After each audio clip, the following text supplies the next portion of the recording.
ভিডিঅ'টো like welcome back my channel Asomiya বোৱাৰী চেনেলটোলৈ। আৰু মই লৈ যাব বিচাৰোঁ মোৰ পাকঘৰৰ ভিতৰলৈ। মই আজি বনাব লৈছোঁ এখন ব্ৰইলাৰ আঞ্জা। ব্ৰইলাৰ আঞ্জাখন কেনেধৰণে বনাওঁ আপোনালোকে চাব আৰু লাইক কমেণ্ট শ্বেয়াৰ কৰিব। ভিডিঅ'টো যদি ভাল লাগিছে প্ৰথমৰ পৰা শেষলৈকে চাই গৈ থাকিব, অকণো স্কিপ নকৰাকৈ। তো ব'লক ষ্টাৰ্ট দ্য ভিডিঅ'।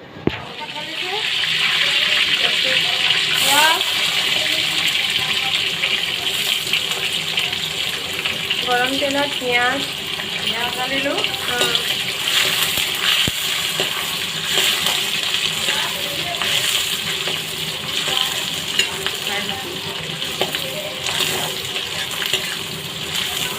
ৰঙা হ'ব লাগিব, ৰঙা হোৱালৈকে পিঁয়াজখিনি এনেকৈ ভাজি থাকিব লাগিব।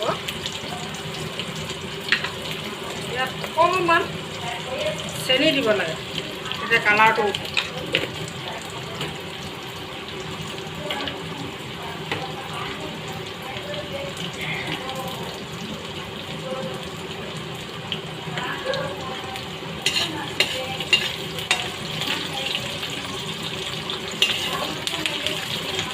অলপ কাটি কাটি ৰখাই ৰখাই। এতিয়া মাংসখিনি ঢালি দিম। এয়া ব্ৰইলাৰ মাংস।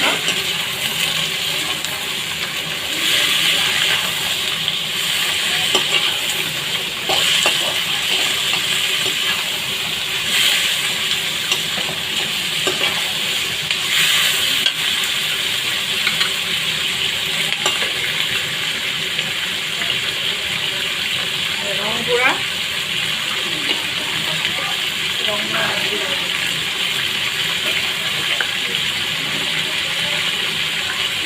নিমখ,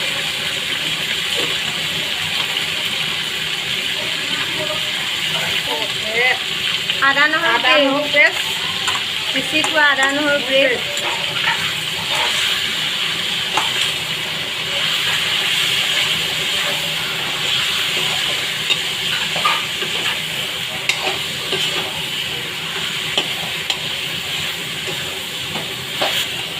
মিট মছলা 2 চামুচ।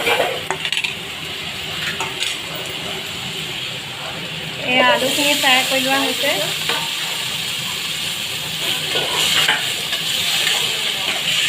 আলুখিনি ফ্ৰাই কৰি লোৱা হৈছে।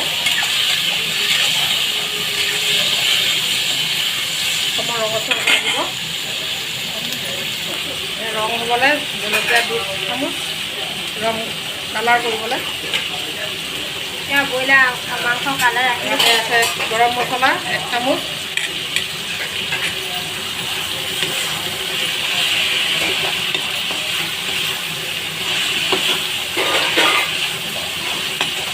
কালাৰ উঠিবৰ কাৰণে। লৰাই দিছোঁ এবাৰ। এয়া মাংস কালাৰ দেখিছেনে কি সুন্দৰ হৈ আহিছে। গেছটো কিন্তু একেবাৰে চিমত ৰাখিব লাগিব কমকৈ। তাৰপাছতে দিম গৰম মছলা। আপোনালোকে ভিডিঅ'টো চাই থাকিব স্কিপ নকৰাকৈ, নহ'লে বুজি নাপাব কি ধৰণে কি কৰিছোঁ। কাপ মাৰি দিছোঁ অলপ। 5 মিনিটমান ৰাখি দিব লাগিব ন। 5 মিনিট ৰাখি দিয়াৰ পাছত পুনৰ আৰম্ভ কৰিম।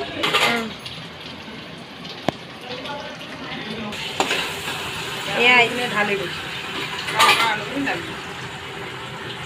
ফ্ৰাই কৰা আলুখিনি দি দিয়া হৈছে এতিয়া।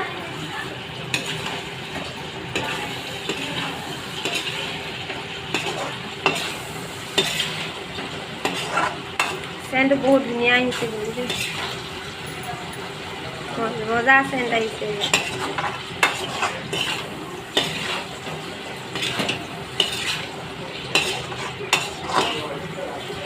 আকৌ কাপ মাৰি দিছোঁ।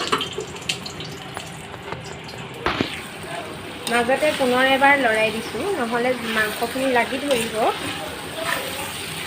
আলু যেতিয়ালৈকে আধা সিজা নকৰে ভাল ধৰণে, তেতিয়ালৈকে আমি এনেধৰণে ভাজি থাকিম। তাৰপৰা মাংসখিনি অলপ গ্ৰেভি কৰা হ'ব। গ্ৰেভি কৰিবলৈ অলপ গৰম পানী দিব লাগিব। এয়া চাওকচোন, এয়া আলু নাই সিজা দেখিছেনে। আলু যেতিয়া সিজিব তেতিয়া পানী দিম। তেতিয়ালৈকে আমি পুনৰ মাংসখিনি ঢাকি দিম। পুনৰ এইদৰে ঢাকি দিছোঁ।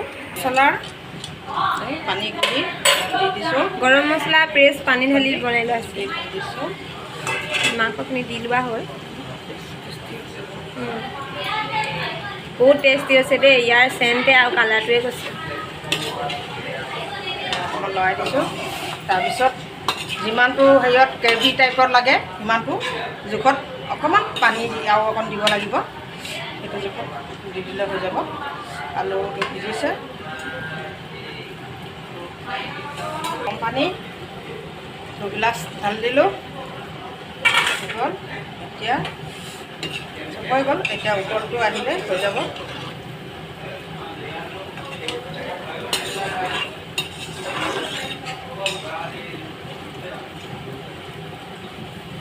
এতিয়া ঢাকন লগাই দিব উতলালৈকে। উতলালে উতলটো আহিব লাগিব, ভাতটো উতলে উতল আহিব। সহজে বনোৱা, আপোনালোকেতো চেষ্টা কৰি চাব বনাবলৈ।